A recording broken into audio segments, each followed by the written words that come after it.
Question है। कौन से 3 क्वेश्चन है? लास्ट यूनिट के जो 3 क्वेश्चन रह गए, stereotypes, marginalization and role of media. ठीक है, role of media.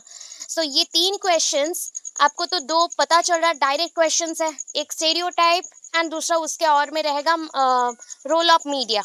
Role of media, stereotypes नहीं आए तो मार्जिनाइजेशन आएगा। दैट मीन्स शॉर्ट में इन दोनों में से कुछ भी आ सकता है। हो गया। तो तीनों क्वेश्चंस को हमें अच्छे से प्रिपेयर करना पड़ेगा। एज ए शॉर्ट मैं आपको दिखा दूंगी, कंपेयर करके दिखा दूंगी कितने पॉइंट्स लिखने हैं एंड क्या क्या सिमिलैरिटीज में आप लिख सकते हो, सेम सेम पॉइंट्स को लेके लिख सकते हो, वो भी बता दूंगी कल के क्लास में। ठीक है, कल का क्लास अगर हो पाए तो सब प्रेजेंट रहो, अगर नहीं सुन पाए मतलब नहीं आ पाए तो नेक्स्ट वीडियो में देखना। बट इतना चीज़ है, कल का क्लास में आधा घंटा तो लग जाएगा, इस टॉपिक को कंप्लीट करने में हाफ एन आवर लग जाएगा। ठीक है, हाफ एन आवर में 3 लॉन्ग क्वेश्चन है, 2 लॉन्ग है, 1 शॉर्ट रहेगा, तो तीनों को हम पढ़ लेंगे। ठीक है, आज के क्लास में क्या क्या है? इंडिविजुअल डिफरेंस है, बहुत इंपॉर्टेंट क्वेश्चन है। मैं बता दूं इंडिविजुअल डिफरेंस किस पेपर का क्वेश्चन है, बताओ। आपका चाइल्डहुड एंड ग्रोइंग अप में नहीं है, लर्निंग एंड टीचिंग। बट कोई बात नहीं ना, कोई बात नहीं, इसमें भी कुछ जगह पे इंडिविजुअल डिफरेंस वर्ड यूज हो रहा है, लर्निंग टीचिंग में भी लॉन्ग क्वेश्चन में है, तो दोनों जगह पे तो यूज कुछ ना कुछ हो रहा है ना, तो हम पढ़ लेंगे। फिर नेक्स्ट क्वेश्चन है 13 नंबर क्वेश्चन, जितना सिलेक्टिव दिया है सबको कवर किया हुआ है। इंटेलिजेंस, इंटेलिजेंस का देखो पूरा आपको यहाँ पे ब्रीफ में बताने वाली हूँ क्या क्या है नहीं है, एंड कितने आपको थ्योरीज मेंशन करना है। सारे थ्योरीज मेंशन नहीं करना, बिकॉज मैंने दिया था कि वो आपको फर्दर फ्यूचर के लिए बहुत इंपॉर्टेंट है। वहाँ पे बहुत सारे कंसेप्ट ऐसे हैं जो कि फ्यूचर में आपको जैसे सीटेट ओटेट कुछ भी एग्जाम्स हो उसके लिए चाहिए, तो इसलिए वहाँ पे थोड़ा डिटेल था। बट यहाँ पे मैं प्रिसाइज करके बोल रही हूँ कितने थ्योरीज आपको लिखने हैं एक क्वेश्चन के अंदर, इंटेलिजेंस क्वेश्चन के अंदर कितने थ्योरीज आपको लिखने हैं। इंटेलिजेंस का और एक नाम है कॉग्निटिव एबिलिटीज, तो कंफ्यूज नहीं होने का। ठीक है, आपको कंफ्यूज नहीं होना, बिकॉज कॉग्निटिव एबिलिटीज बोल लो, संज्ञानात्मक विकास बोल लो, या फिर बोल लो इंटेलिजेंस। ठीक है, बुद्धि, बुद्धि कैसे बढ़ेगा या बुद्धि का कैसे विकास होता है उसके बारे में पूरा लिखना है। ठीक है, ये 2 क्वेश्चंस पहले डिस्कस कर लेते हैं, उसके बाद नेक्स्ट चलेंगे। ओके, इंडिविजुअल डिफरेंस देख लो। स्क्रीन विजिबल है, ये थोड़ा सा ब्लर हो गया, समझ आ रहा है ना? बट समझ आ रहा है ना? चलेगा, बिकॉज ये थोड़ा सा ब्लर हो गया। अगर नहीं समझ आए मुझे नेक्स्टली मैसेज करना, मैं अगेन पिक क्लिक करके दे दूंगी। अच्छा, what do you mean by individual difference? बहुत बार पढ़ा चुका है, क्लास में भी पढ़ा चुका है, रैपिडली बहुत बार बोलती हूँ कि इंडिविजुअल डिफरेंस, डिफरेंस एक वर्ड को मैं और भी ले जा रही हूँ अंदर। ये वर्ड जानते हो, डाइवर्सिटी, इंग्लिश में एक वर्ड आता है डाइवर्सिटी। अच्छा, इसके साथ मैं और थोड़ा ऐड कर ली हूँ। क्या ऐड कर लिया? Social diversity. अब बताओ क्या है इसका मतलब? सोशल मतलब समाज और डाइवर्सिटी मतलब विभिन्नताएं। ठीक है, समझ में आ गया अभी? डाइवर्सिटी मतलब विभिन्नताएं। सो भिन्न भिन्न रूप से देखो, अभी हम सारे इंसान अलग अलग हैं। हम इंसानों पे देख रहे हैं, एनिमल्स को मत काउंट करना, अभी प्लांट्स को मत काउंट करना, कोई और चीजों को काउंट मत करो, ह्यूमंस के ऊपर देखो। तो सोशल डाइवर्सिटी बोलो या इंडिविजुअल डिफरेंस बोलो, दोनों सेम है। सोशल डाइवर्सिटी बोलो या इंडिविजुअल डिफरेंस बोलो, दोनों सेम है। देखो, individual difference, difference on the basis of age, on the basis of sex, on the basis of gender, gender के बेसिस पे, लिंग के अनुसार, सेक्स के बेसिस पे, या फिर एप्टीट्यूड एटीट्यूड के बेसिस पे, इंटेलिजेंस के बेसिस पे, इंटरेस्ट के बेसिस पे, geographical region, language, religion, region, इसके बेसिस पे। तो सेम चीज सोशल डाइवर्सिटी में भी पढ़ते हो, क्या है? Class, caste, region, religion, language, same चीज आया। डाइवर्सिटी मतलब होता है विभिन्नताएं, डाइवर्स। ठीक है, डाइवर्स बोला गया। देखो, एक चीज से अगर देखो, हमारा यूनिटी क्या है? हम इंसान है, ह्यूमंस। सो ह्यूमंस को डिवाइड किया गया। सो एक ब्रांच से मेनी ब्रांच तक जा रहे हैं, तो इसको डाइवर्स बोला गया। ठीक है, भिन्न हो गए, भिन्न हो गए। अभी चलो इंडिविजुअल डिफरेंस वर्ड में आते हैं। सो इंडिविजुअल डिफरेंस का मतलब क्या हो जाएगा? That is a variation in individuals. क्या है? वेरिएशन इन इंडिविजुअल्स, मतलब इंडिविजुअल्स में विभिन्नताएं, भिन्नताएं। आप सब में विभिन्नताएं हैं, ऑब्वियस है। सो हम सब क्या है? सेपरेट फ्रॉम ईच अदर, हम एक दूसरे से अलग है। किस बेसिस पे?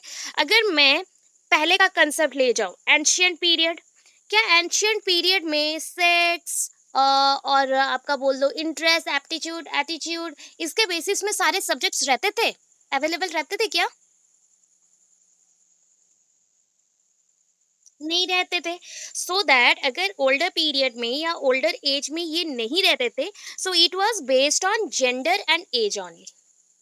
सो उस टाइम पे जो विभिन्नताएं होती थी ना, वो लिंग के अनुसार होती थी और वयस के अनुसार होती थी, मतलब आपका उम्र कितना है उसके हिसाब से बड़े छोटे को हम देखते थे। इसमें ये नहीं था कि मतलब कास्टिज्म था। यहाँ पे कास्ट से पहले हम लोग इंडिविजुअल डिफरेंस देखते थे, कौन से बेसिस पे, जेंडर एंड एज के बेसिस पे। डेफिनेशन दे दोगे, मीनिंग दे दोगे, मीनिंग समझ आया। इंडिविजुअल डिफरेंस, इंडिविजुअल मतलब इंसान, इंसानों के अंदर विभिन्नताएं। इंडिविजुअल मतलब एक एक इंसान एक दूसरे से अलग है। बस इस चीज को अपनी लैंग्वेज में यहाँ पे मीनिंग में समझा दोगे। अभी आता है types of individuals, sorry individual difference, types बोला गया। अच्छे से समझो टाइप्स कितने हैं। नहीं, ये दो प्रकार के हो सकते हैं, दो टाइप्स के हो सकते हैं। कैसा है? फर्स्ट वन इज इनहेरिटेड, दूसरा है एक्वायर्ड। इनहेरिटेड मतलब क्या है बता दो। आनुवंशिक, आनुवंशिक होगा। बस आनुवंशिकता और आनुवंशिक मतलब ये एक जेनरेशन से दूसरा जेनरेशन को जाता है। ये कुछ कैरेक्टर्स हैं जो एक जेनरेशन से दूसरे जेनरेशन को जाता है। सपोज आपके अंदर बहुत ज्यादा ही प्रेम भाव है, लव केयरिंग है, दैट मीन्स आपके पेरेंट्स के अंदर किसी के पास ये कैरेक्टर होगा जरूर। ठीक है। आपका बॉडी स्ट्रक्चर बहुत ही ज्यादा हैवी है, तो मे बी आपके पेरेंट्स के अंदर किसी का होगा। या फिर आप में बहुत ज्यादा गुस्सा है, तो ये भी आपके पेरेंट्स के अंदर किसी के अंदर हो सकता है, पेरेंट्स के बीच किसी के अंदर हो सकता है। दैट मीन्स ये सारे इनहेरिटेड है, मतलब आनुवांशिक गुण है। एक जेनरेशन से दूसरे जेनरेशन को शिफ्ट करता है, पेरेंट्स टू बेबीज को जाता है। हो गया। तो यहाँ पे इनहेरिटेड में तीन चीजों को रखा गया है। देखो, physical, mental, temperamental. Physical, mental, temperamental. ठीक है, फिजिकल, मेंटल एंड टेम्परमेंटल। ठीक है।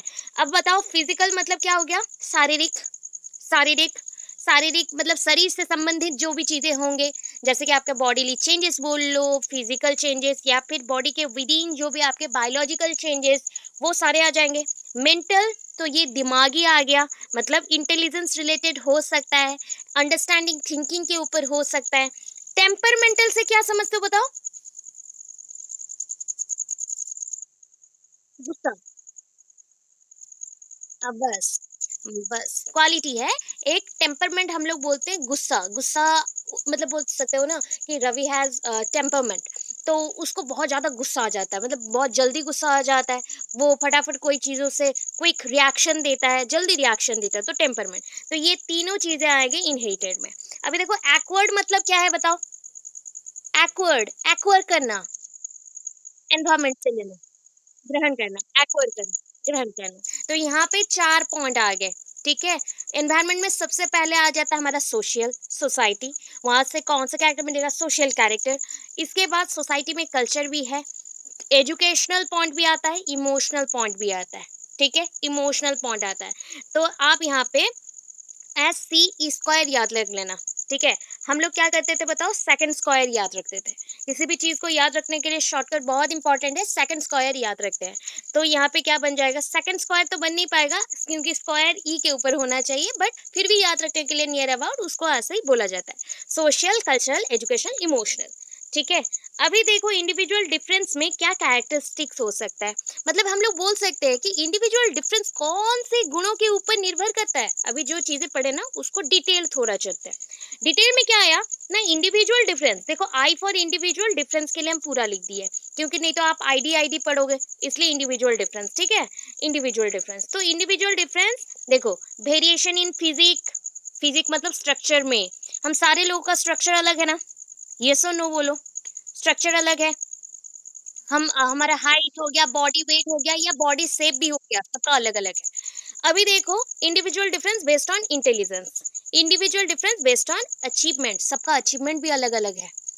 सेम क्लास में हम लोग पढ़ते थे 10 बच्चे, सोच लो, आउट ऑफ 10 कुछ बच्चे फॉरेस्ट गार्ड भी होंगे, कुछ बच्चे पोस्ट ऑफिस में हैं, कुछ बच्चे पीएचडी भी कर रहे, कुछ बच्चे अगेन घर पे भी हाउसवाइफ है। तो ये सारा वेरिएशन है, तो अचीवमेंट के ऊपर। एटीट्यूड, देखो सब में एटीट्यूड अलग अलग होता है, जो कि इगोइस्टिक पॉइंट ऑफ व्यू में देख सकते हो। एंड अब बोल देती हूँ कि ईगो पॉजिटिव अच्छा है, नेगेटिव बहुत बुरा होता है, पॉजिटिव अच्छा है। एटीट्यूड अगेन बहुत वैराइटीज में आ सकते हैं, ईगो के साथ गुस्सा भी आ सकता है, ईगो के साथ लव केयर सब कुछ आ सकता है। अभी देखो individual difference based on motor ability. Motor ability मतलब क्या हो गया? मोटर मतलब मूव, मतलब जो चीजें मूव कर सकते हैं या जो बॉडी पार्ट्स मूव कर सकते हैं, मतलब ये एबिलिटी है, एक टाइप का एबिलिटी है, करने का क्षमता, कोई कार्य करने का क्षमता। ठीक है, क्षमता के ऊपर बोला गया। अभी बोलो individual difference based on interest, आपका इंटरेस्ट जिस सब्जेक्ट में है। सपोज मेरा इंटरेस्ट है बायोलॉजी में, तो मैं बायोलॉजी सब्जेक्ट्स पढ़ रही हूँ। मेरा इंटरेस्ट अगर मैथमेटिक्स में हो तो मैथमेटिक्स लूंगी, तो ये इंटरेस्ट है। या फिर डांस हो गया, कुकिंग हो गया, सिंगिंग हो गया, सारे लोगों का सब कुछ नहीं होता, सबका एक एक प्रोफेशन जिसको आप चूज करते हो ना, वो इंटरेस्ट बेसिस पे होता है। लर्निंग एबिलिटी, सबका लर्निंग एबिलिटी और बोल लो रिदम, पेस अलग अलग है। मैंने आपको समझाया था, जब भी इंसान लर्न करते हैं ना, कोई चीज को सीखते हैं, उनका सीखने का जो समय काल होता है या फिर टाइम पीरियड होता है वो भी अलग अलग है। सपोज मैं कोई चीज को एक दिन में सीखती हूँ, तो आप उसी चीज को मे बी 10 दिन में सीखेंगे। आप कोई चीज को एक दिन में सीखते हो तो मैं एक महीना में सीखूंगी। तो ये चीज भी अलग अलग है, लर्निंग एबिलिटी, सीखने का जो एबिलिटी क्षमता है उसके ऊपर। अभी देखो individual difference based on gender. Gender के बेसिस में आप जानते हो, ऑलरेडी पढ़ चुके हो, that is male female, pangender, agender और ट्रांसजेंडर, ये सारे वेरिएशन आ जाते हैं, उनके बेसिस पे भी अलग अलग है। Individual difference based on race और नेशनलिटी। नेशनलिटी जैसे कि मैं हिंदू हूँ, कोई मुसलमान भी होंगे, ठीक है, मुस्लिम भी होंगे, कोई क्रिश्चियन भी होंगे, तो ये नेशनलिटी हो गया। रेस मतलब जाति बन गया, तो हमारा जाति भी अलग अलग है। जैसे हम बोल देंगे ये आदिवासी जनजाति है, ठीक है, हम बोलेंगे हम जो भी हमारा कास्ट है, क्षत्रिय से हम बिलोंग करते हैं, तो ऐसे करके बहुत सारे जाति बनते हैं। अभी नीचे चल जाओ, एप्टीट्यूड। एप्टीट्यूड मतलब भी होता है, क्या आप बोलते हैं ना, एप्टीट्यूड एंड रीजनिंग, कोई चीज को करने का जो क्षमता होता है, कितनी जल्दी आप सॉल्व कर पाते हो उसके ऊपर। Last one is a social difference. Society के बेसिस पे, रोल के बेसिस पे अलग अलग कर देना। सोसाइटी ने जो रोल दिया, समाज ने जो रोल दिया है ना, उसके बेसिस पे अलग अलग कर देना लोगों को। इतने बेसिस पे है, इसको अगर 3-3 लाइन भी लिखते हो ना एक्सप्लेन करके, ये बन जाएगा 2 पेज का। सोचो, ये ऐसा डायग्राम दोगे एंड इसको 3-3 पेज, मतलब 3-3 लाइन करके एक्सप्लेन भी करोगे, ये 2 पेज का बन जाएगा। उसके ऊपर का जो पोर्शन है ये ऑलमोस्ट 1 पेज का, देखो 3 पेज यहाँ ही बन गए। ठीक है, इसके बाद इसका कॉजेस भी, एजुकेशनल इम्प्लीकेशंस है। मैं जितना बोल रही हूँ उसके बेसिस पे 5 पेज बन गया, विथ एग्जाम्पल्स, थोड़ा सा डायग्रामेटिक, इतना कुछ बना दोगे तो ये 6-7 पेज में आ जाएगा। ठीक है, कॉजेस में चलो, कौन से कॉजेस है, अभी ऊपर देखे थे ना वही कॉजेस भी हैं, टाइप्स जो था वही कॉजेस भी हैं। ये देखो कॉजेस क्या है ना, heredity, environment, age and intelligence, G बोला गया है। जीडी मतलब क्या हो जाएगा बताओ? जीडी मतलब क्या है बताओ? Gender, that is gender. Gender, gender, growth and development मत बोलना, बिकॉज मैंने शॉर्टकट में लिखा है तो जेंडर। ठीक है, then maturity, caste and race. अभी मैंने बोल दिया ना क्या क्या रीजन है, जो इसके बेसिस है वही इसके कॉजेस भी हैं। ठीक है, तो आपको डबल टाइम लिखना भी पड़ेगा। देन एजुकेशनल इम्प्लीकेशन, अगर इंडिविजुअल डिफरेंस को हम हटाना चाहते हैं तो स्कूल में हम क्या क्या करें? स्टेरियोटाइप्स को हटाना पड़ेगा, जेंडर बायसनेस को हटाना पड़ेगा, इक्वलाइजेशन प्रोवाइड करने पड़ेंगे, इक्वल अपॉर्चुनिटीज देना पड़ेगा बुक्स में। अच्छा, ये चीज कहाँ पे और पढ़े हो बताओ? ऐसे थिंग्स को कहाँ पे पढ़े हो? इक्वलाइजेशन के ऊपर, इक्वलाइजेशन के ऊपर, कंटेम्प्रेरी, तो उस पॉइंट्स को भी आप ले सकते हो। मतलब हमें इंडिविजुअल डिफरेंस को हटाना है। इंडिविजुअल डिफरेंस मतलब क्या है? जेंडर इक्वालिटी करना है, तो रेसिज्म को हटाना पड़ेगा, हमें सबको इक्वल अपॉर्चुनिटीज देने पड़ेंगे, हमें बच्चों को समझाना पड़ेगा जी जेंडर बायसनेस कुछ नहीं होता, जेंडर बायसनेस सोशली कंस्ट्रक्टेड है। तो हमें जेंडर जो रोल है उसको सब एक्सेप्ट करना है, उसको बहुत ज़्यादा बढ़ा चढ़ा के नहीं देखना है। हमें सेक्स के बेसिस पे किसी को डिमोटिवेट नहीं करना चाहिए, हमें नेशनलिटी के बेसिस पे दंगे नहीं करना है, मार्जिनलाइज नहीं करना है। इतने पॉइंट्स भी लिख दे तो बन जाएगा इक्वेशन। समझ आया होगा सारे बच्चे? हो जाएगा ना? देखो बस इतनी चीजों को एक्सप्लेन करना सीखो। जो मैंने पढ़ाया अभी, मैंने कुछ याद नहीं रखा है, ठीक है। मैं जब एग्जाम से बिफोर जाती हूँ कहीं पे भी, सपोज मेरा कुरुक्षेत्र के एग्जाम्स आप सुन लो। मैं जब एग्जाम देने गई थी तो मैं ऐसे ही प्रिपेयर करती हूँ, मेरा एक पूरा कॉपी में यही मैं प्रैक्टिस करती हूँ पेंसिल में। ठीक है, मुझे बस हेडिंग्स चाहिए, एक्सप्लेनेशंस एग्जाम्पल्स मैं खुद दूंगी। ठीक है, उसलिए क्या होता है ना, ज्यादा पढ़ना नहीं पड़ता है, सिर्फ आपको हेडिंग्स को ही रटना पड़ता है। समझ आ रहा है? हेडिंग्स कर लोगे तो कुछ लिख सकते हो कि नहीं बताओ? हेडिंग्स अगर याद रहे तो लिख सकते हैं, यस। तो इतना कॉन्फिडेंट बनना पड़ेगा, इतना कॉन्फिडेंट आपको बनना पड़ेगा, तब जाके आप कॉन्फिडेंटली बोल सकते हो कि 60-70% मेरा मार्क्स आएंगे। चलो नेक्स्ट क्वेश्चन में चल। ओके, अभी नेक्स्ट क्वेश्चन आ गया इंटेलिजेंस। वो पेज थोड़ा सा ब्लर रह गया था, अभी देखो कितना क्लियर आ रहा है। इंटेलिजेंस, अच्छा what do you mean by intelligence and it is related to which domain? Intelligence बोलो कि कौन सा? बस, okay, it is one kind of capacity and ability to understand. देखो मैं कुछ वर्ड्स यहाँ पे दे रही हूँ, and it is related to cognitive domain, right. इसको मैंने जोड़ा है किसके साथ? कॉग्निटिव डोमेन के साथ। ओके, ये कॉग्निटिव डोमेन से जुड़ा हुआ है। ओके, नॉलेज लेना, राइट, नॉलेज लेना। अभी ना, इंटेलिजेंस से सिर्फ एक काम नहीं होता है, बहुत सारे काम होते हैं। देखो आपको ना पूरा पढ़ना भी नहीं पड़ेगा, मेन वर्ड्स जानो क्या है। इंटेलिजेंस से जुड़े हुए कुछ वर्ड्स देखो, मैंने कितने वर्ड्स दिए हैं? टोटल 7 वर्ड्स दिए हैं, 7 वर्ड्स दिए हैं। Capacity, ability, understanding, thinking, adapting, evaluate, judgement और जजिंग। ठीक है, कैपेसिटी क्षमता। ठीक है, आपकी क्या क्षमता है, आपकी जो क्षमता है ये किससे जुड़ी हुई है? आपकी इंटेलिजेंस और बुद्धि के साथ। ठीक है, आपके बुद्धि के साथ जुड़ी हुई है। अभी देखो नेक्स्ट क्या है? एबिलिटी। तो हम कैपेसिटी आपके अंदर लेने का मतलब आप एबल्ड हो, कितने एबल्ड हो ये डिपेंड करता है आपके एबिलिटी के ऊपर, एंड कितना कर सकते हो ये भी डिपेंड है आपके एबिलिटी के ऊपर। अंडरस्टैंडिंग, जितना आप जल्दी समझोगे उतना ही आप अच्छे से डिसीजन ले सकते हो। अंडरस्टैंडिंग लेवल बहुत ही हाई होने से अच्छा याद रहता है, उसके साथ आप नॉलेज को डिफरेंट वेज में डिफरेंट जगह पे यूज कर सकते हो। ठीक है, थिंकिंग सोचना।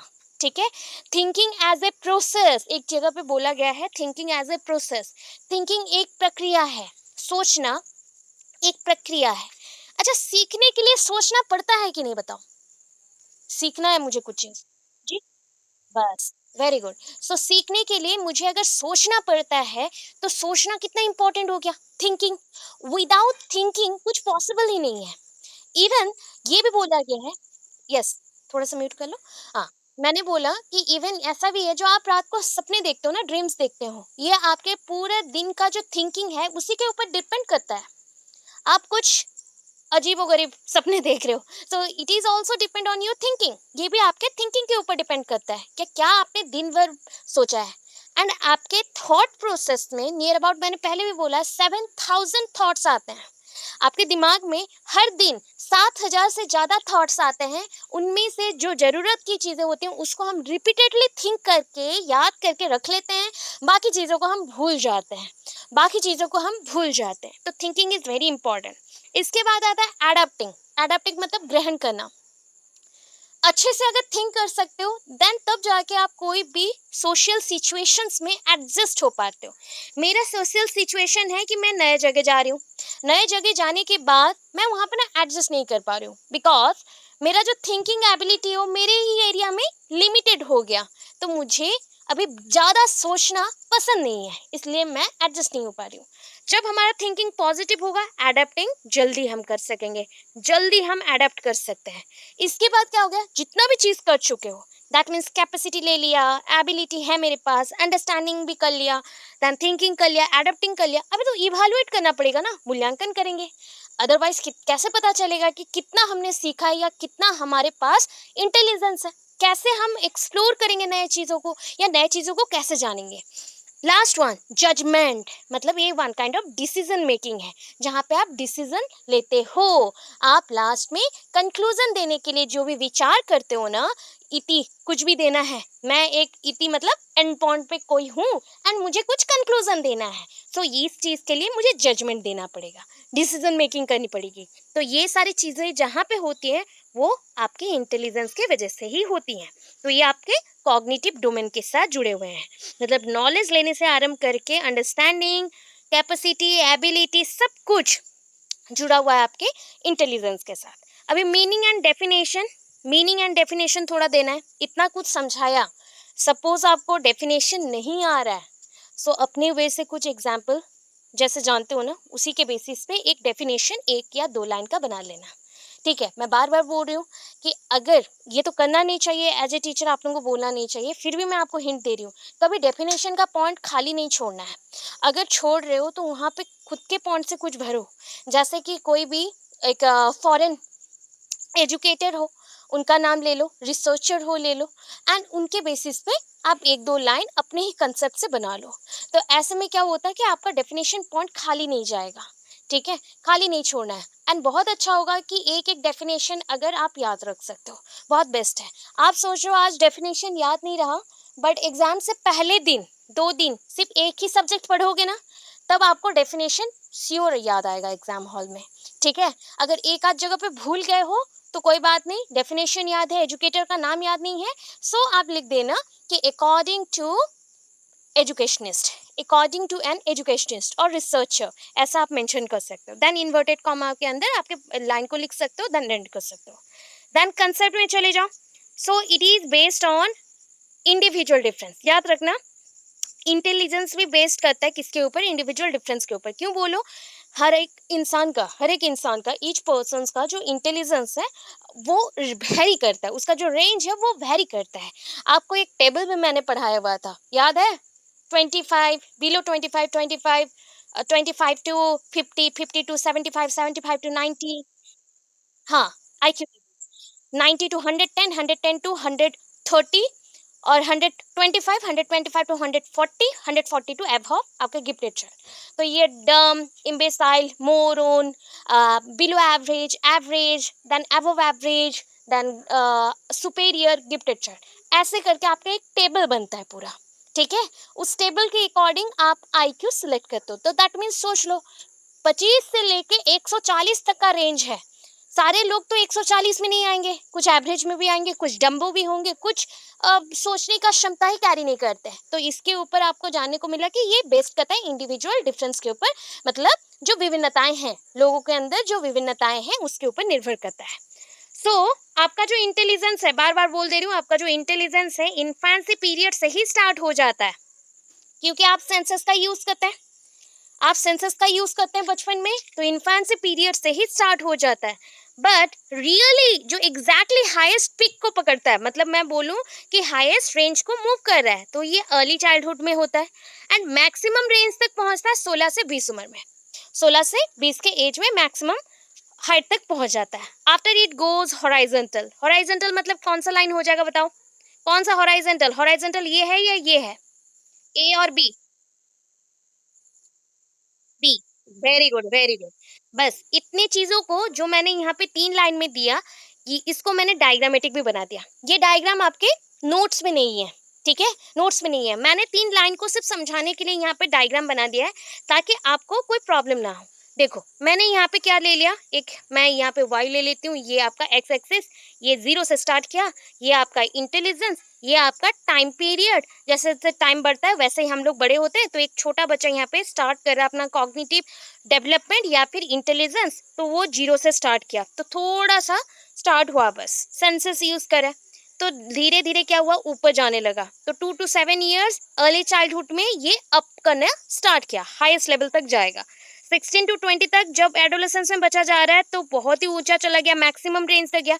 उसके बाद क्या होता है, जो कि हमारा एक क्या बोल सकते हो, एक टाइम पे आके आप ना अपने लाइफ में एक समान रूप से चलते हो, ना आगे जा रहे हो ना पीछे जा रहे हो।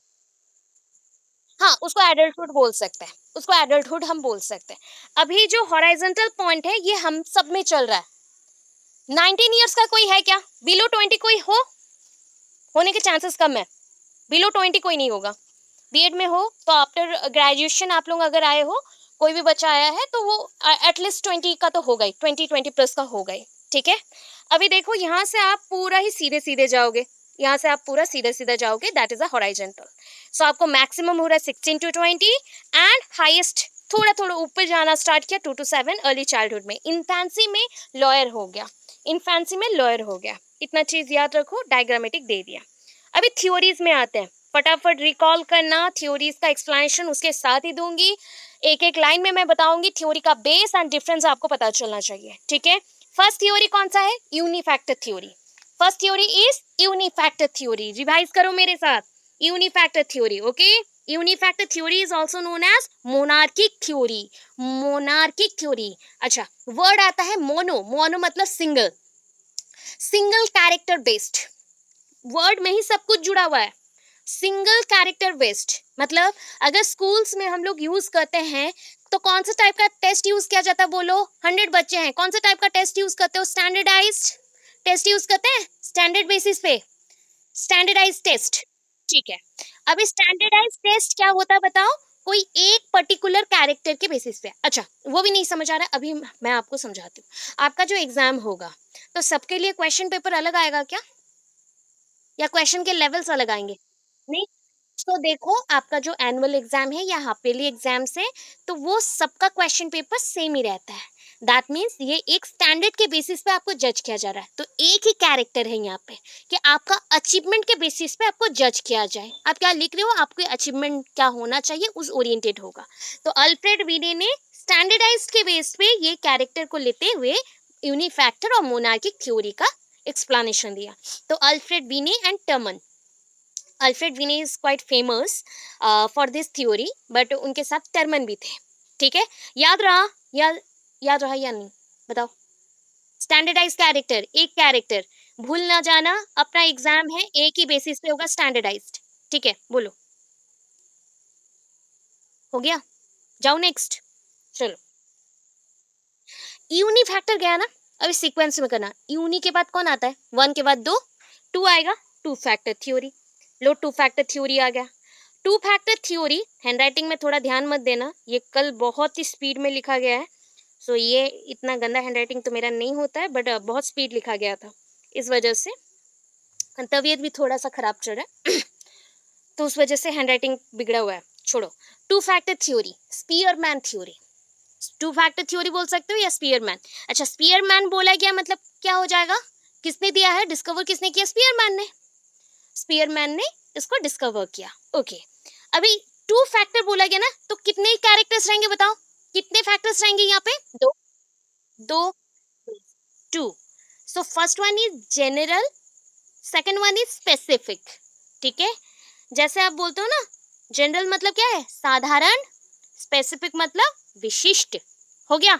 जनरल एंड स्पेसिफिक, इसमें से याद रखना, जनरल आपके इनेट कैरेक्टर्स हैं, स्पेसिफिक आपके एक्वर्ड कैरेक्टर्स हैं।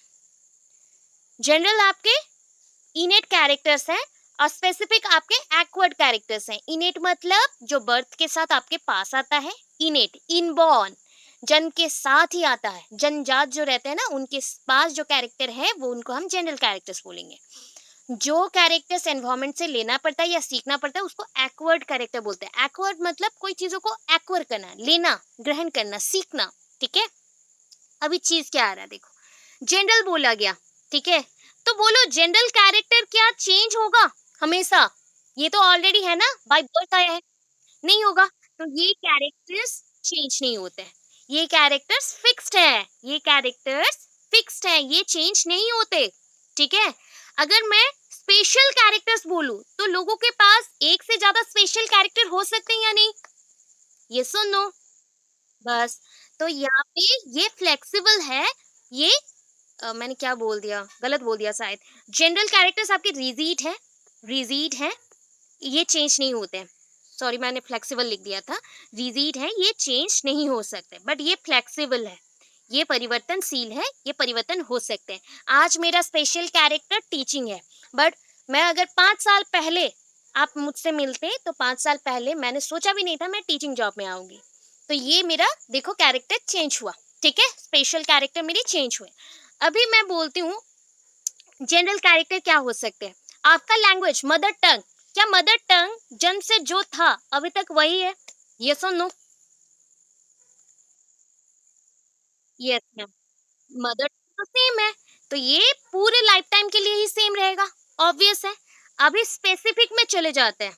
आपने एक स्पेसिफिक लैंग्वेज सीखा, जैसे मैंने इसको दे दिया स्पेशल वन, स्पेशल वन में इंग्लिश सीखा, तो इंग्लिश इंग्लिश हो सकता है आपका एक कैरेक्टर, दूसरा हो गया आपने सीखा फ्रेंच सीखा, ठीक है, फ्रेंच सीखा, तो फ्रेंच लैंग्वेज आपने सीखा, तो ये भी हो सकता है आपका दूसरा स्पेशल कैरेक्टर। तो अब ऐसे लिख सकते हैं ना, ये दोनों का कॉम्बिनेशन करते हैं अगर जरूरत पड़ता है, तो G+S1, G+S1, अगर ये दोनों का कनेक्शन बना या ग्रुप बना, G+S2, G+S2। समझ आया? ये ज़रूरत के हिसाब से हमारा special character change, specific characters change होते हैं। हमें जब ज़रूरत पड़ता है हम कोई स्किल को सीख लेते हैं। नए चीज़ों को हम सीखते जाते हैं, जो कि आपको एसिमिलेशन एकोमोडेशन में पढ़ाया गया है। समझ आया? येस और नो? सारे बच्चों को समझ आया ना? कन्फ्यूज़ नहीं हो? रश्मि, क्लियर है? चलो, कौन-सा बताऊँ बेटा बोलो? अच्छा, G+S1 एंड S2 मैंने बोला ये जो जनरल कैरेक्टर है ये तो रिजिड है, ये चेंज नहीं होंगे ना। तो सोच लो आपके पास मदर टंग है, तो मदर टंग तो सेम रहेगा हमेशा, हम जब तक हमारा डेथ नहीं हो जाता तब तक सेम रहेगा। अभी आपको जरूरत है एक स्पेशल कैरेक्टर और स्पेसिफिक कैरेक्टर, तो आपने क्या सीख लिया, इंग्लिश। आपके जरूरत के हिसाब से आपको ऑफिशियल यूज करना है, तो ये दोनों का अगर ग्रुप बनाते तो क्या हो जाएगा, G+S1, मतलब मदर टंग प्लस इंग्लिश। अगर मैं बोलूँ मुझे S2 सीखना है मेरे इंटरेस्ट के अकॉर्डिंग, तो ये फ्रेंच मैंने ले लिया, या और कोई भी लैंग्वेज ले सकते हो। तो हमारा ग्रुप क्या बन जाएगा, G+S2, G+S2। समझ आया? कौन सा चेंज हो रहा है बताओ, S1 एंड S2 ना, सिर्फ S1 एंड S2 वेरिएबल्स हैं, और फ्लेक्सिबिलिटी शो कर रहे हैं, उसमें परिवर्तन आ सकता है, हमारी जरूरत के हिसाब से हम चेंजेस ला सकते हैं उसमें। ठीक है, चलो आगे। अभी बोलो यूनी फैक्टर हो गया, टू फैक्टर हो गया, थ्री फैक्टर थ्योरी सुना था क्या? थ्री फैक्टर, सोचो सोचो। नहीं सुना है? नहीं है। हाँ, ग्रुप फैक्टर है एंड मल्टी फैक्टर है। ग्रुप फैक्टर है, मल्टी फैक्टर है। आज और एक कंफ्यूजन क्लियर करूंगी। मल्टी डायमेंशनल अलग है, मल्टी फैक्टर अलग है, एंड ये दोनों थ्योरी इसी इंटेलिजेंस में प्रेजेंट है। ये एक बड़ा क्वेश्चन है, आज नहीं होने से भी आपके सीटेट के पेपर में बहुत ही ज्यादा हेल्पफुल रहेगा। ठीक है, मल्टी फैक्टर थ्योरी में क्या आता है देखो। मल्टी फैक्टर थ्योरी क्या होता है, collection of numerous elements. Multi factor theory collection of numerous elements, ठीक है, बहुत सारे इसमें एलिमेंट्स रहते हैं। कौन से एलिमेंट्स हैं देखो, क्या लिखा गया, social intelligence, concrete intelligence, abstract intelligence. A for abstract, okay, A for abstract, A for abstract, abstract intelligence. अगर मैं सोशल इंटेलिजेंस बोलूं, अच्छा देखो, सोशल आपको मैं बुद्धि दे रही हूँ कि आप सोसाइटी में जाके घुल मिल जाओ, तो आप लोगों के साथ क्या करोगे, डील करना स्टार्ट करोगे। तो डील विथ पर्सन्स, हम लोगों के साथ मिलेंगे जुलेंगे, उनके साथ अपना रिलेशनशिप और बॉन्ड बनाएंगे। ठीक है, अभी मेरे पास ये एबिलिटी है कि नहीं बताओ। आप मुझे तो जज कर सकते हो ना, सारे बच्चे मुझे जज कर सकते हो। आप लोगों के साथ मैं बहुत जल्दी मिल चुकी हूँ, घुल मिल चुकी हूँ, तो अभी बोलो मेरे पास है कि नहीं है, ये सुन लो। यस, दैट मीन्स ये सबके पास होता है, ये सबके पास होता है, सिर्फ कम ज्यादा होता है, बट सबके पास होता है। इसी के बेसिस पे इंट्रोवर्ट एक्सट्रोवर्ट पर्सन बनते हैं, जो चुपचाप रहते हैं, अदरवाइज बहुत ज्यादा क्या करते हैं, घुल मिल जाते हैं, बहुत ज्यादा बातें करते हैं। ठीक है, अभी बोलो concrete, concrete, concrete intelligence. Concrete मतलब कॉन्क्रीट चीजें क्या होती है बताओ, चीजें कोई थिंग्स को, मैंने वहां पे ही बोल दिया पूरा, मॉडिफाई नहीं कर सकते। जैसे कि आपके घर पे जितना सामान देख रहे हो ना, जैसे कोई बोतल देख रहे हो, बॉक्स देख रहे हो, या कूलर देख रहे हो, टीवी देख रहे हो, क्या मॉडिफाई कर सकते हो उसको, चेंज कर सकते हैं? नहीं। आपके बुक्स हो गए, जो भी हो गए, वो सारे कॉन्क्रीट थिंग्स हैं, उसके साथ डील करने को हम कॉन्क्रीट इंटेलिजेंस लेते हैं। और लास्ट वन एब्स्ट्रैक्ट। अभी जब एब्स्ट्रैक्ट का बात आ जाए ना, तो ये क्या करता है, mathematical symbols, mathematical problems, verbal problems, उसके साथ लिंक्ड है। वर्बल मतलब मैं अभी ना वॉइस मॉड्यूलेशन कर रही हूँ, अप एंड डाउन हो रहा है मेरे वॉइस में, मैं गैप भी दे रही हूँ बातों के बीच में, एंड आपको समझा भी रही हूँ धीरे धीरे करके, तो ये मेरा वर्बल है। मैथमेटिक्स, जब हम मैथमेटिक्स के रिलेटेड कोई कैलकुलेशन प्रॉब्लम्स करते हैं, तब भी हम एब्स्ट्रैक्ट इंटेलिजेंस को लेते हैं, क्योंकि वहाँ पे स्पेसिफिक फार्मूला पे जाना पड़ता है, जनरल फार्मूला से मैथ सॉल्व नहीं होते। समझ आया क्या? ये सुन लो, सिंपल सा चीज है यहाँ पे। फैक्टर बोला गया, बहुत सारे एलिमेंट्स हैं, बट इंटेलिजेंस को तीन पार्ट में डिवाइड किया गया। कंफ्यूज नहीं होना है, इंटेलिजेंस को बस तीन पार्ट में डिवाइड किया गया, social intelligence, concrete intelligence, abstract intelligence. ठीक है, चलो आगे देखो। अभी मैंने बोला कि आपके पास थ्री फैक्टर थ्योरी नहीं है, बट अगर मैं बोलूं आपके पास ट्रायआर्किक थ्योरी है। कौन सा थ्योरी है? ट्रायआर्किक थ्योरी है। और इसके लिए मैंने एक डायग्राम भी आपको पहले भी ड्रॉ किया था। आपको ये चीज याद है? बचपन में भी हम लोग खेलते थे और अभी भी हम जानते हैं इसको। क्या बोलते हैं इसको? वो वो ठीक है, वो बोलते हैं। अच्छा, धनुष। धनुष, ठीक है। अभी देखो धनुष क्यों बना दिया? क्योंकि थोड़ा सा अच्छा लगे एंड याद कर सको।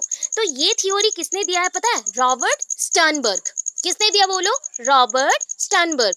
मैं जितने बार रिपीट कर रही हूँ आप भी दिमाग में उतनी ही बार रिपीट करो, मुंह चलना चाहिए आपका। अनम्यूट करके बोलने का कोई जरूरत नहीं है, बट मुंह चलना चाहिए कि मैम ने बोला Robert Sternberg, Robert Sternberg, Robert Sternberg, 10 बार उसको रिपीट करो, तब जाके होगा। पढ़ाई ऐसा नहीं होता, ठीक है। चलो, रॉबर्ट स्टर्नबर्ग कब दिया? 1985 में दिया। ओके, सो ये पता है क्या अप्रोच था? अगेंस्ट साइकोमोटर अप्रोच, मतलब दिमाग और शरीर जो मिलके काम करते हैं, इसके अगेंस्ट जा रहा था ये थ्योरी। एंड इसमें क्या पार्ट्स थे? तीन पार्ट है बस, थ्री पार्ट्स है, बस इतने में हो जाएगा। इसीलिए तो ट्राइआर्किक बोला गया। ये ना जो सिंबल मैंने दिया है इसको आर्क बोलते हैं, ठीक है।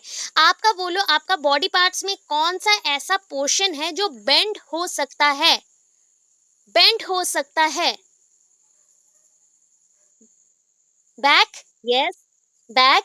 सो वहां पे इसलिए आर्क शेप बोला जाता है। आपका बैकबोन को जब आप झुक जाते हो उसको आर्क शेप बोला जाता है। ये भी आर्क शेप है, ये भी आर्क शेप है, ठीक है। इसमें तीन पॉइंट्स मैंने इसलिए दिखाया, तीन पार्ट्स आएंगे बोल के। अभी फर्स्ट पार्ट में क्या है? कॉम्पोनेंशियल। सेकंड पार्ट में एक्सपीरियंशियल, थर्ड पार्ट में प्रैक्टिकल और कॉन्टेक्सचुअल, ठीक है। बहुत अच्छा सा चीज बता रही हूँ, याद रखने के लिए एग्जांपल्स आपका एग्जाम्स ही है, ठीक है। अभी जो चीज कर रहे हो, पढ़ाई कर रहे हो, सारे पॉइंट्स को ले रहे हो, तो ये कंपोनेंट्स है। क्या है? कंपोनेंट्स है। किसी चीज के बारे में जो छोटे छोटे एलिमेंट्स को लेते हो वो कंपोनेंट्स हैं।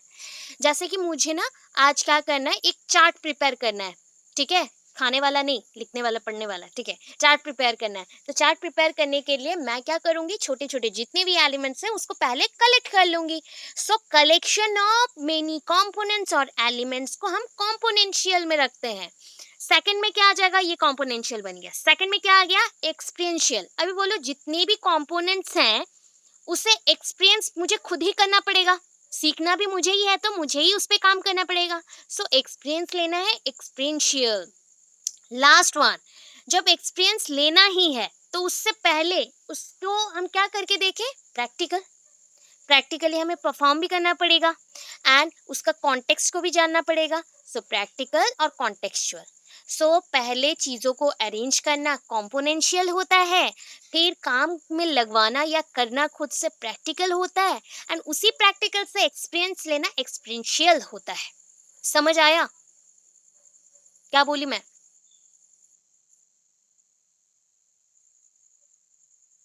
कॉम्पोनेंशियल, कॉम्पोनेंशियल, कॉम्पोनेंशियल, कॉम्पोनेंट्स। अच्छा, मैंने बोला आप एक कुछ काम करने वाले हो, आपका एग्जाम्स है, चलो इसी के बेसिस पे होता है, आपका एग्जाम्स है। तो एग्जाम्स मेरा 7 तारीख है, मुझे जाना है 3 तारीख को, उससे पहले मैं सारा कुछ अरेंज करूंगी। जो अरेंजमेंट होता है, जो चीजों का अरेंजमेंट आप कर रहे हो वो कॉम्पोनेंशियल है। जो चीजें आपको लेके जानी है, पढ़ाई करनी है या फिर खाना लेना है, कुछ भी लेना है, वो कॉम्पोनेंट्स हैं आपके चीजों। एग्जाम्स के लिए वो कॉम्पोनेंट्स बने। हाँ, प्रिपरेशन बोल सकते हो, कॉम्पोनेंशियल। उसको जब आप निभा रहे हो, मतलब वहां पे एग्जाम हॉल में एग्जाम दे रहे हो, तो वो प्रैक्टिकल है, वो प्रैक्टिकल है। और उससे एग्जाम्स देने के बाद आपको एक्सपीरियंस मिलेगा, न्यू एक्सपीरियंस मिलेगा, तो एक्सपीरियंशियल है। हो गया?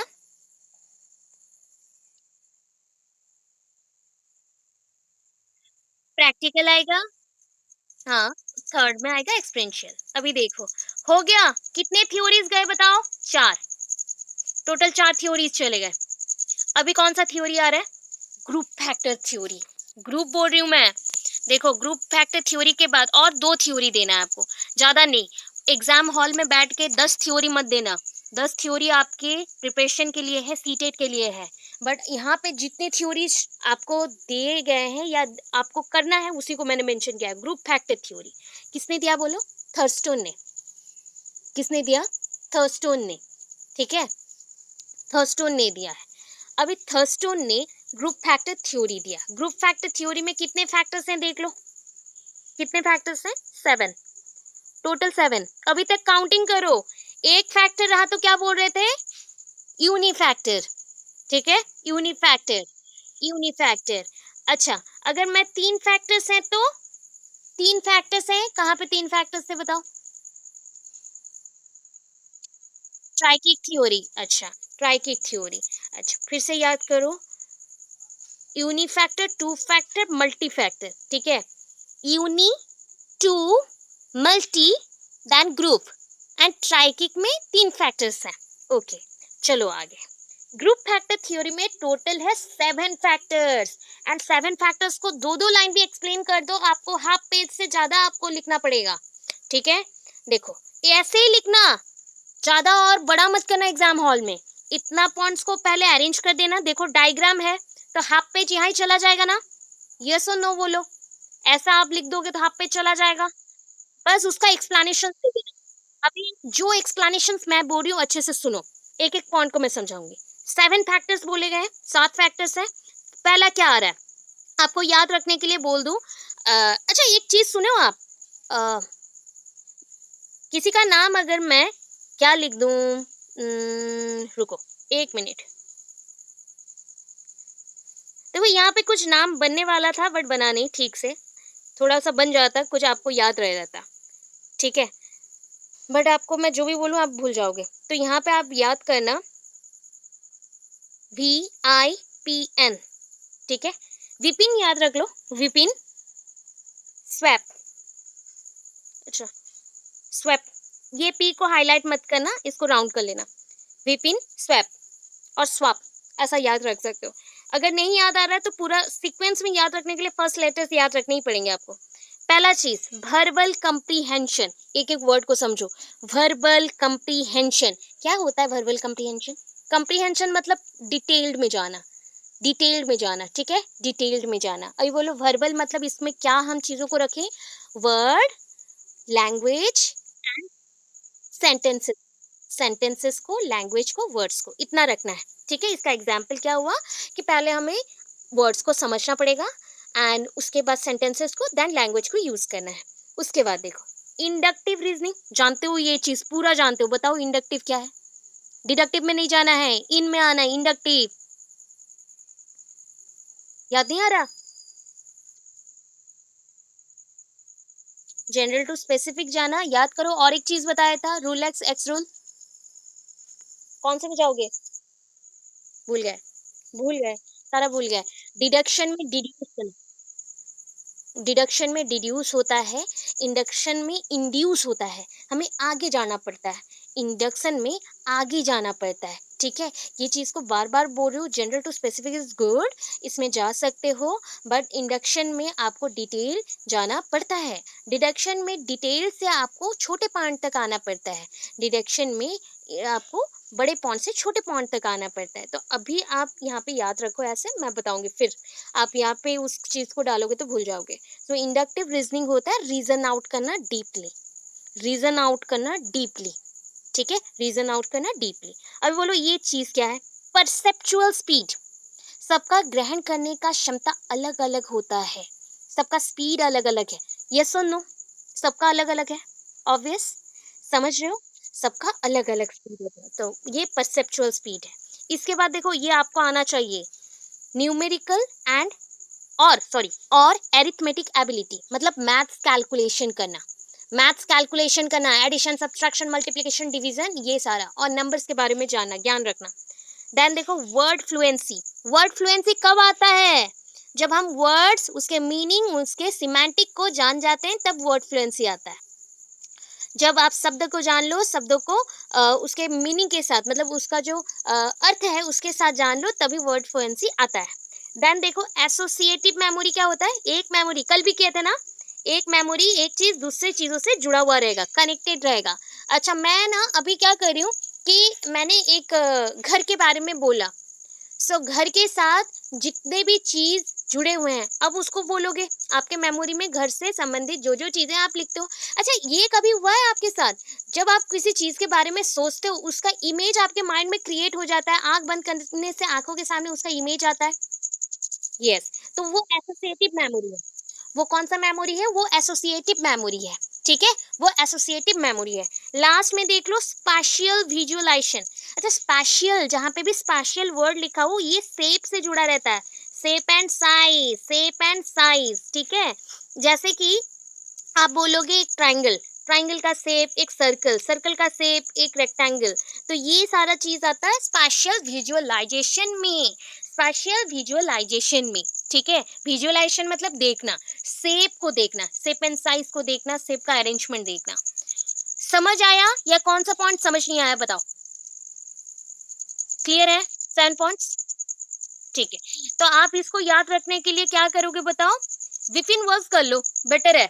Vipin was, Vipin was swap करोगे तो रॉन्ग लिखोगे, उसका सीक्वेंस भूल जाओगे, तो विपिन वॉज लिखना। तो विपिन वॉज क्या है? विपिन वॉज ग्रेट, बस इतना लिख लो, याद कर लेना ये स्टेटमेंट को इस फैक्ट थ्योरी के लिए। विपिन वॉज ग्रेट, विपिन में आई नहीं रहेगा, विपिन कर लेना, VIPN, then Y sorry WAS, VIPN WAS, Vipin was great. ठीक है, आगे चलते हैं। अभी बोलो सबसे इंपॉर्टेंट पर्सन कौन आए जो आठ आठ कैरेक्टर के साथ आए थे, आठ एबिलिटीज के साथ आए। कौन है हमारे? Harvard gardener, Harvard gardener. ठीक है, कौन आ गए? Multiple intelligence theory. देखो, मल्टी फैक्टर थ्योरी अलग है, मल्टीपल इंटेलिजेंस थ्योरी अलग है। मल्टीपल फैक्टर थ्योरी अलग है, मल्टीपल इंटेलिजेंस थ्योरी अलग है। अंडरस्टैंड हुआ? Did you understand? समझ आया? दोनों अलग अलग, दोनों अलग अलग है। मल्टीपल इंटेलिजेंस थ्योरी, अच्छा, यस, बोलिए।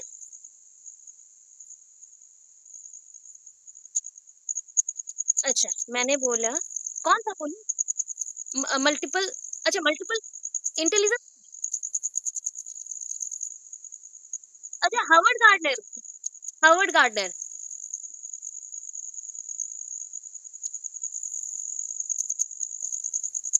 हार्वर्ड गार्डनर, हार्वर्ड यूनिवर्सिटी है ना, हार्वर्ड गार्डनर, वहां से याद रख लेना, Harvard, HOWARD, Harvard gardener. Okay, तो इन्होंने टोटल कितने कैरेक्टर्स के साथ आया या कितने फैक्टर्स के साथ आए? टोटल 8, 8। देखो कमेगा नहीं, बढ़ रहा है, 7 के बाद 8 आ गया। अभी यहाँ पे ऐसे डायग्राम बनाओ, फिर उसके बाद उसको पढ़ो। ठीक है, फर्स्ट मैं स्टार्ट करी हूँ लिंग्विस्टिक से। 1 लिंग्विस्टिक, 2 म्यूजिकल, 3 लॉजिकल मैथमेटिकल और mathematical, spatial, bodily kinaesthetic, interpersonal, intrapersonal and naturalistic और naturalist. Third, fourth, fifth, six, seventh, eight. ठीक है, लिंग्विस्टिक, लिंग्विस्टिक मतलब लैंग्वेज पे आपको फ्लुएंसी लाना है। लैंग्वेज में फ्लुएंसी मतलब यहाँ पे क्या आ जाएगा? Word, sentence, grammar etcetera. Musical, तो ये रिदम से जुड़ा हुआ है, रिदम एंड पेस, इंटोनेशन, बोलने में। अच्छा, मैं जो बात कर रही हूँ ये म्यूजिकल, इसमें कुछ वैल्यूज हैं कि नहीं बताओ? अप डाउन, म्यूजिकल थोड़ा सा सुनने में उसको अच्छा से, हाँ, अच्छे से एक वर्ड आता है हिंदी में भी बोला जाता है, श्रुति मधुर, सुनने में जिसको अच्छा लगता हो, जो चीज सुनने में अच्छा लगता हो। क्यों अच्छा लगता है? कि हर एक चीजों में म्यूजिक रहता है, इसीलिए। तो म्यूजिकल क्या चीज पे डिपेंड है? रिदम के ऊपर, रिदम एंड पेस के ऊपर डिपेंड करता है। रिदम जैसे जैसे चलता है, जैसे सा रे गा मा पा धा नी सा नी धा पा मा गा रे सा, तो ये जो होता है ना, ये रिदम्स पे ही हम लोग जो बात भी करते हैं उसी रिदम के साथ ही चलता है। तो ये म्यूजिकल। लॉजिकल मैथमेटिकल, आप तो समझ रहे हो कि मैथमेटिकल कैलकुलेशंस में आपको लॉजिक्स लगाने। स्पैशियल अभी बताया था, बोलो किससे रिलेटेड होगा स्पैशियल? अभी बोला था size and shape, size and shape हो गया। साइज एंड शेप मतलब स्पैशियल, स्पेशियल नहीं है, स्पाशियल है। ओके, देन बॉडीली काइनेस्थेटिक मतलब touch movement, touch movement and movement के साथ और क्या हो सकता है? कोऑर्डिनेशन, कोऑर्डिनेशन मतलब आप दिमाग से सोच रहे हो अभी आपको चलना है तो आप चलते हो। अगर आपका दिमाग ना सोचे कि अभी आपको उठना है, चलना है, क्या आप चल सकते हैं? No, so that is bodily kinesthetic. Then आया इंटरपर्सनल। इंटरपर्सनल मतलब क्या है, जो भी कम्युनिकेशन करोगे एक दूसरे के साथ करना है, जो कि मैं आप लोगों के साथ कर रही हूँ, दैट इज इंटरपर्सनल। अगर मैं खुद से बात कर रही हूँ, खुद के बारे में सोच रही हूँ, खुद का समझ रही हूँ, अंडरस्टैंडिंग कर रही हूँ, सेल्फ को समझ रही हूँ, that is intrapersonal. Then last one is the naturalist. Naturalist क्या होता है, जो नेचर को समझता है, जैसे कि घर है, एनिमल्स हैं, बर्ड्स हैं, इनको जो समझता है, तो वो नेचुरलिस्ट है। समझ आया या अगेन बोलूं? क्लियर है इतना? ओके, चलो। ये हो गया मल्टीपल इंटेलिजेंस। तो मल्टीपल इंटेलिजेंस का लास्ट और दो चीज है, जो जो चीजें आपको लिखना पड़ेगा, तो वो दो चीजों में एक आता है कि फर्स्ट, जो आपको बोला गया, दो टाइप के आपके एज होते हैं, एक होता है मेंटल एज, दूसरा होता है chronological age. Mental as, mental as जो टर्म है ये किसने दिया? बिनेट ने। और बीने बोला जाता है, actually spelling wise is beneath, but pronunciation is बीने। बीने, बीने ने दिया ये टर्म मेंटल एज। ओके। और एक टर्म आया आईक्यू, इसी टर्म को थोड़ा सा मॉडिफाई किया गया एंड इंटेलिजेंस क्वेश्चन बनाया गया। उसको किसने दिया बताओ? इस टर्म को किसने दिया बताओ? स्टर्न। ठीक है, स्टर्न ने दिया, स्टर्न ने दिया। ओके। इनके नाम के बेसिस पे बीने स्टर्न एक मेजरमेंट स्केल बना।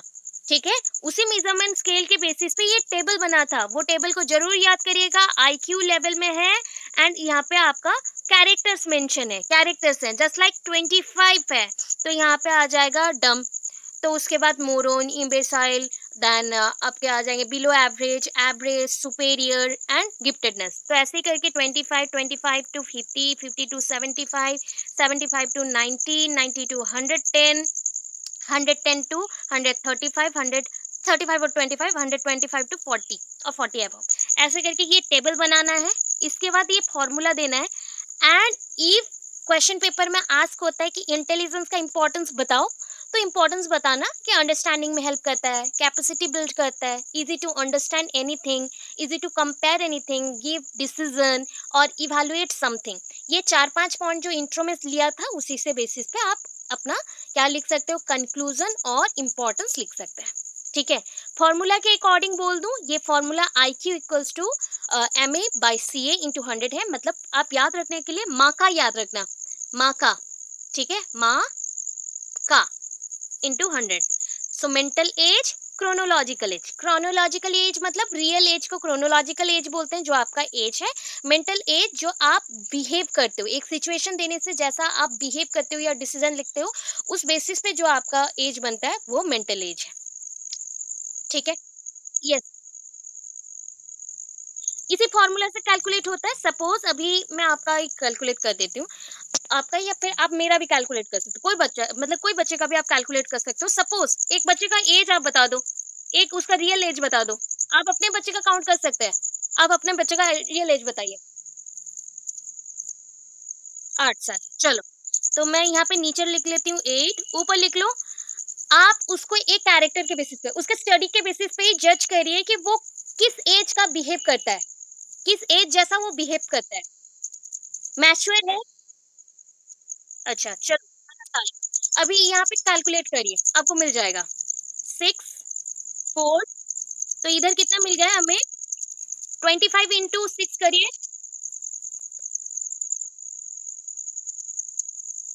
150, 150 नहीं आ सकता, 150, 160 नहीं आ सकता, बट मतलब हम लोग 140 एबव कर सकते, तो वो गिफ्टेड चाइल्ड है। ठीक है, 140 एबव है मतलब गिफ्टेड चाइल्ड में है। ठीक है, ये हो गया कैलकुलेशन। ये अप डाउन हो सकता है, किसी का एक कैरेक्टर में स्टडी के बेसिस पे इंटेलिजेंस को हमने लिया तो ये ज्यादा आया। अगर हम दूसरे काम पे लेते हैं, जैसे कि कोई एक आर्टिकल लिखना हो, कोई एक स्पीच देना हो या फिर डांस में देना हो, सब में इंटेलिजेंस का यूज होता है, तो उस बेसिस पे ये चेंजेस आ सकते हैं, काम के बेसिस पे अलग अलग आते हैं। ठीक है, चले। So what do you mean bye creativity? Creativity एक शॉर्ट क्वेश्चन के तौर पे प्रिपेयर करो, लॉन्ग के तौर पे प्रिपेयर मत करना। ठीक है, बिकॉज लॉन्ग के लिए बहुत क्वेश्चंस मिल चुके हैं, शॉर्ट के लिए भी कुछ होना चाहिए। फिर भी बोलती हूँ, बहुत सारे पॉइंट्स हैं। इंट्रो क्या है? अच्छा, क्रिएटिविटी के लिए इंटेलिजेंस चाहिए कि नहीं बताओ? Creative ideas, new ideas, innovative ideas निकालना है। So that means creative ideas, new ideas और इनोवेटिव आइडियाज निकालने के लिए मुझे क्या चाहिए? कॉग्निटिव डोमेन और इंटेलिजेंस चाहिए। सो इसी जो रियल थिंग्स को मतलब न्यू आइडियाज को मैं अगर रियलिटी में अगर बिल्ड करूं या रियलिटी में उसको मैं डाल दूं, तो वो क्रिएटिविटी है। मेरे माइंड में जो आइडियाज है न्यू आइडियाज, उसको मैं नए तौर पे कुछ बना दूं या उसको रियलिटी में डाल दूं, तो वो क्रिएटिविटी है। ठीक है। क्रिएटिव आइडियाज बेस्ट होता है किसके ऊपर? थिंकिंग के ऊपर एंड प्रोडक्शन के ऊपर। मतलब आप थिंक करोगे तभी तो प्रोड्यूस करोगे। ओके, मीनिंग पे चलते हैं। तो ये मीन कहाँ से आता है, मीनिंग कहाँ से आता है? देखो, ये लैटिन वर्ड से आया है। ये कौन से वर्ड से आया? लैटिन वर्ड से आया है। इसका रूट है लैटिन, तो has been derived from the Latin word and Latin word में क्रिएटिविटी को बोला गया क्रिएटस। क्रिएटस, क्रिएटस मतलब ब्रिंग इनटू बीइंग। वर्ड देखो, ब्रिंग इनटू बीइंग। बीइंग मतलब क्या है? Human being, that is human being. कुछ लाने को क्या बोलते हो? ब्रिंग, ब्रॉड बीइंग बाय बोला जाता है। तो ब्रिंग किसके अंदर आया? बीइंग के अंदर। सो हमारे अंदर जो, हाँ, तो कोई चीज अगर आता है न्यू आइडियाज के तौर पे, उसको हम क्रिएटिविटी बोलते हैं। अभी देखो, क्रिएटिविटी का प्रोसेस यहाँ पे लिखना है, स्टेप्स और प्रोसेस। तो स्टेप्स और प्रोसेस में 4 स्टेप्स आते हैं। ठीक है। Preparation, incubation, illumination, verification. So PIIV, PIIV। ठीक है। सो PIIV याद रखोगे। तो प्रिपरेशन मतलब अभी पढ़े थे ना, जैसे कंपोनेंट्स मतलब प्रिपरेशन होता है, मतलब जहाँ पे आप कुछ चीज करना चाहते हो उसके लिए तैयार रहना। तो पहले तो प्रिपरेशन, न्यू आइडियाज आपके माइंड पे आए, उसके लिए आपको कोई एक बेस चाहिए कि नहीं? बताओ। किसी चीज पे सोचोगे ना, बेस चाहिए। ऑब्वियस है कि मुझे एक क्वेश्चन के ऊपर सोचना है, तो क्वेश्चन इज माय बेस। ये प्रश्न मेरे लिए बेस बना, उसी के ऊपर मैं सोचूंगी और प्रिपेयर करूंगी कि मैं क्या क्या चीजें इसमें डाल सकती हूँ। अभी चीजों को जब सोच लिया, तो इनक्यूबेट करेंगे कि कैसे इस चीज को कर सकते हैं, इसके स्टेप्स क्या रखूं, कौन से वे से करूं तो सॉल्व हो जाएगा। अभी अच्छा, इल्यूमिनेट मतलब जानते हो? इल्यूमिनेटिंग, लाइट इल्यूमिनेशन बोला जाता है, इल्यूमिनस, रेडिएट। अच्छा, इसी वर्ड से देखो समझ लेना। अभी ये वर्ड से बोला गया, जैसे हम किसी चीज का स्टेप्स दे देते हैं या सोल्यूशन दे देते हैं, तो वो रेडिएट आउट होता है कि नहीं? बाहर तक दिखना स्टार्ट करता है कि नहीं? बोलो। कोई चीज बना रहे हो, सो सो करना स्टार्ट करता है, मतलब वो ऑलरेडी रेडी है अभी सबको दिखने के लिए, तो वो इल्यूमिनेशन है।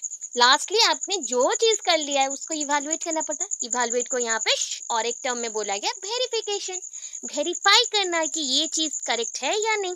तो ये 4 स्टेप में आपका कंप्लीट होता है आपका क्रिएटिविटी। क्रिएटिविटी के नेचर लिखोगे फटाफट से, तो आपको मैं बता दूं कि ये child development, childhood and growing up में जितने भी, यस यस बोलो।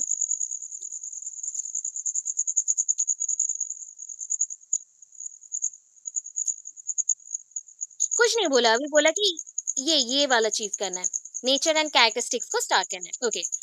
अच्छा, तो यहाँ पे मैंने कितने स्टेप्स ले लिए हैं? देखो, स्टेप्स नहीं, कितने पॉइंट्स ले लिए हैं? 7। ठीक है। सो फर्स्ट पॉइंट है कि इनेट एंड एक्वर्ड, मतलब आपका जो क्रिएटिविटी है, it is innate as well as acquired. मतलब ये इनबॉर्न भी है, और कुछ टाइम पे हमारा एनवायरमेंट अगर अच्छा रहा तो हम में क्रिएटिविटी आइडियाज आ जाते हैं। इनेट एंड एक्वर्ड। ये रियलिस्टिक ड्रीमर है, मतलब हम लोग ना बोलते हैं कि रियल में कोई चीज को साकार करना है, पूरा करना है, तो वो रियलिस्टिक ड्रीमर है। कंजर्वेशन है, मतलब कंजर्वेटिव भी है। आपका क्रिएटिविटी आइडियाज आपके अंदर ही सीमित रहता है, मतलब जब तक आप बाहर उसको दिखाना ना चाहो तब तक आपके अंदर वो लिमिटेड रहेगा। वर्केबल है, मतलब उसको करना पड़ता है, तब जाके वो आगे आएगा या दिखेगा।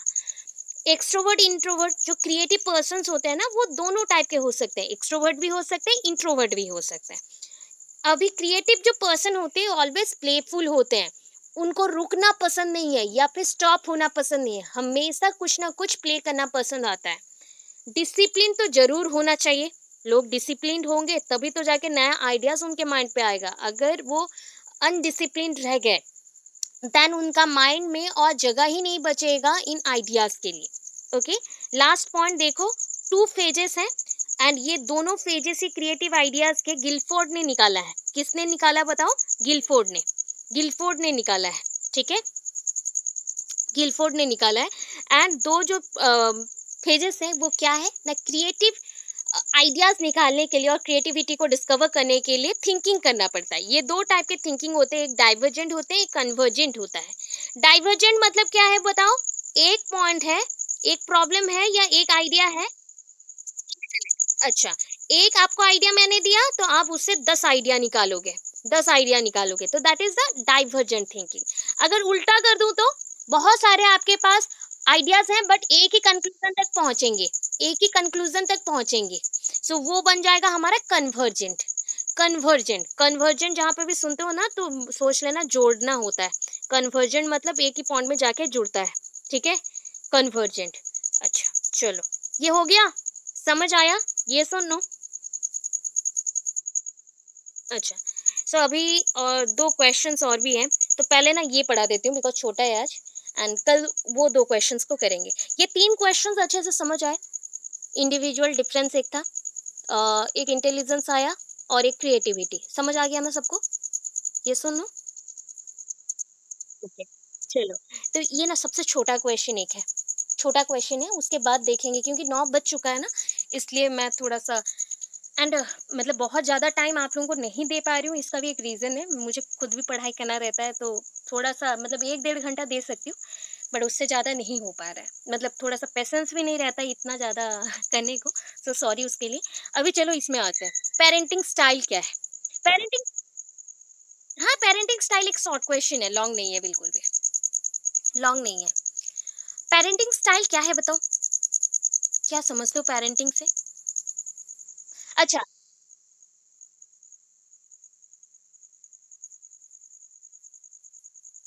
अच्छा, अच्छा। आप अभी अगर रूल रेगुलेशन का नाम नहीं लेती या वर्ड नहीं बोलती, तो ये क्या बन जाता पता है? पेरेंटिंग को हम रियरिंग बोल लेते, ठीक है? रियरिंग बोला जाता है। एक चीज़ है रियरिंग, बच्चे बड़े करना, जैसे एनिमल्स करते हैं।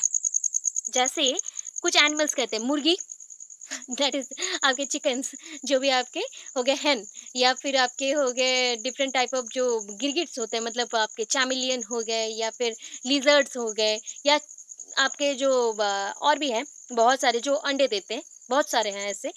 तो ये सब क्या करते हैं ना, अपने बच्चों को जैसे जन्म देते हैं तो अंडे के अंदर रहा, उसके बाद उसको गर्म सेक देते हैं, गर्माहट देते हैं, तो उससे बच्चा हैच होता है। तो इस स्टेज को बोला जाता है रियरिंग, एंड सबसे ज्यादा रियरिंग का केस हमें देखने को मिलता है फिशेस में एंड फ्रॉग्स में। तो मैं तो ये बात बोल दी, बायोलॉजी रिलेटेड थोड़ा चला गया, तो ये वर्ड को मैंने समझाया आपको। बच्चे बड़ा करना बोलोगे तो इसको रियरिंग बोला जाता है, ठीक है? क्या बोलते हैं? बड़ा करना मतलब रियरिंग। बस मैंने उसका देखभाल किया। बट यहाँ पे बात आता है पेरेंटिंग स्टाइल का। पेरेंटिंग क्या होता है? सिर्फ बच्चे बड़ा करना नहीं, उनको डायरेक्ट करना, डिसिप्लिन में रखना, उनको उनके नीड के अकॉर्डिंग सब कुछ प्रोवाइड कर देना, ये भी सही नहीं है।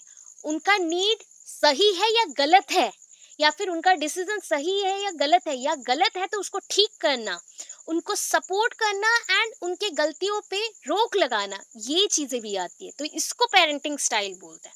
सो मैंने यहाँ पे देखो इंट्रो दे दिया, मीनिंग, डेफिनेशन एंड टाइप्स, इतना ही लिखना है। इंट्रो देखो क्या दिया, यहाँ पे इंट्रो है।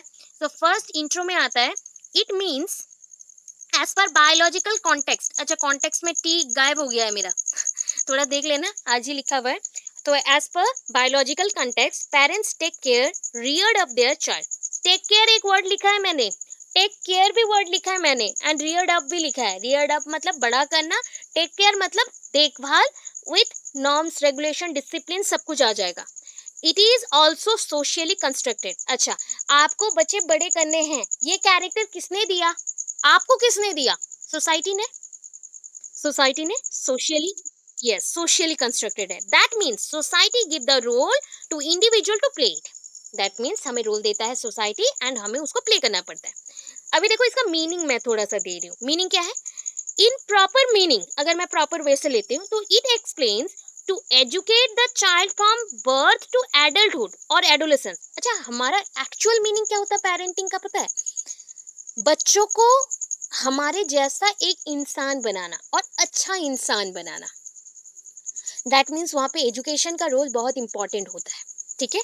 So to educate the child from birth to adulthood, adulthood और एडोलेसेंस, इसको बोला गया कि बच्चा बाल्यकाल से लेकर किशोरावस्था तक सब कुछ, और किशोरावस्था से भी ऊपर तक हम उनको क्या कर रहे हैं, गाइड कर रहे हैं और उनको इंस्ट्रक्ट कर रहे हैं या फिर उनको सहायता कर रहे हैं, टेक केयर कर रहे हैं, सब कुछ कर रहे हैं, उसको बोला गया है पेरेंटिंग स्टाइल। ये पेरेंटिंग स्टाइल कितने टाइप का होता है बता दो? 4 टाइप का। ठीक है, कितने टाइप का होगा?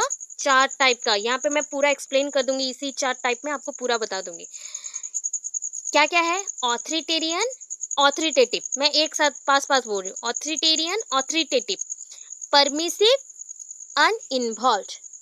अनइन्वॉल्व्ड क्या समझ रहे हो मुझे बताना। मैं सबसे खराब से स्टार्ट कर रही हूँ, ठीक है, सबसे खराब से स्टार्ट कर रही हूँ जो कि आप समझ जाओगे। यहाँ पे क्या है, ए एंड बी दोनों हस्बैंड वाइफ है, जिनके एक बच्चे हैं जिसका नाम है सी। ठीक है, ए एंड बी पूरा दिन अपने काम में बिजी रहते हैं, सी को टोटल ध्यान नहीं देते हैं, टोटल ध्यान नहीं देते हैं। वो खुद का मालिक है, वो खुद जो करना चाहे कर सकता है, जहां जाना चाहे जा सकता है, पैसे जितना उड़ाना चाहता है उड़ा सकता है बचपन से ही। ए एंड बी उसमें कुछ नहीं बोलते, हम अपने अंदर ही रहते हैं और अपने हायर स्टेटस को मेंटेन करते हैं, बाहर जाते हैं, दोस्तों के साथ मिलते हैं, अपना एंजॉय करते हैं, जैसे बैचलर लाइफ था वैसे ही एंजॉय करते हैं। तो इसमें क्या हो गया, क्या समझे बताओ, ये अच्छा है या बुरा है?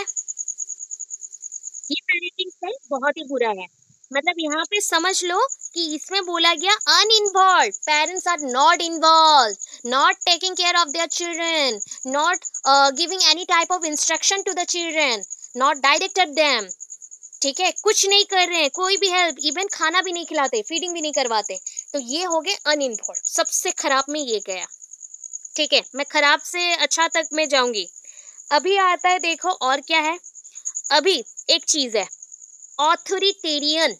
ठीक है, ऑथोरिटेरियन बोला गया, टेटिव नहीं बोला गया, ऑथोरिटेरियन बोला गया।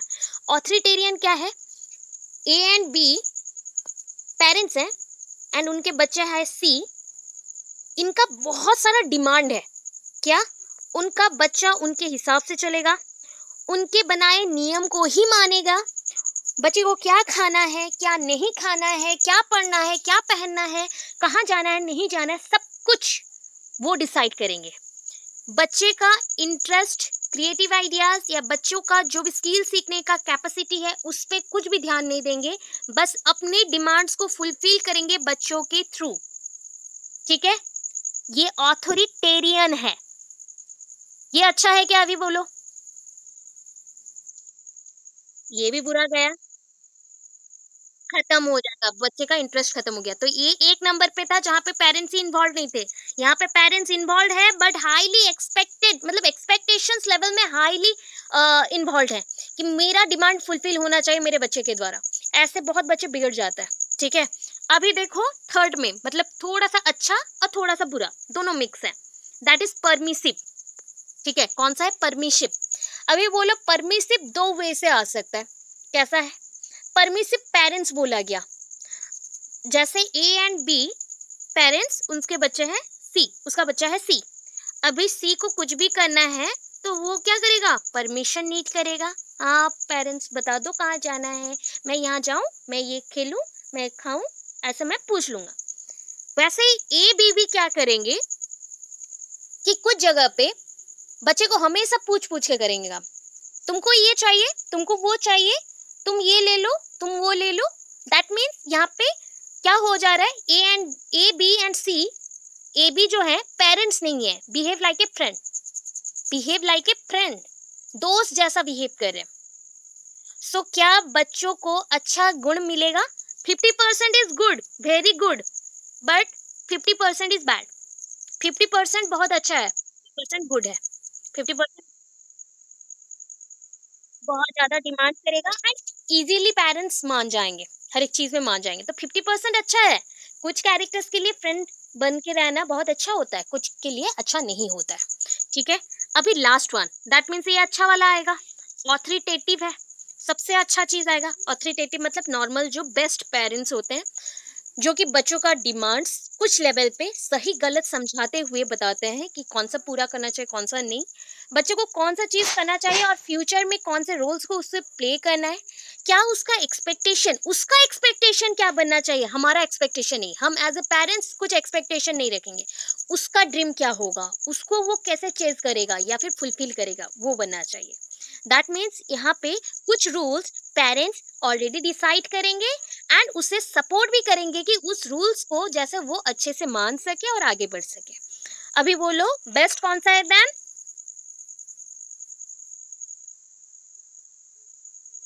किसको याद रखना, पूरा याद रखना, किसके बाद कौन सा हमने समझाया उसको याद रखना। Uninvolved parents are not involved, authoritarian highly expected parents expectation is too high, permissive that is 50% good 50% bad, authoritative 100% good. Okay, इतना याद रखना है, ये बन गया आपका पॉइंट। अच्छा, आज के लिए इतना करती हूँ, नेक्स्ट क्लास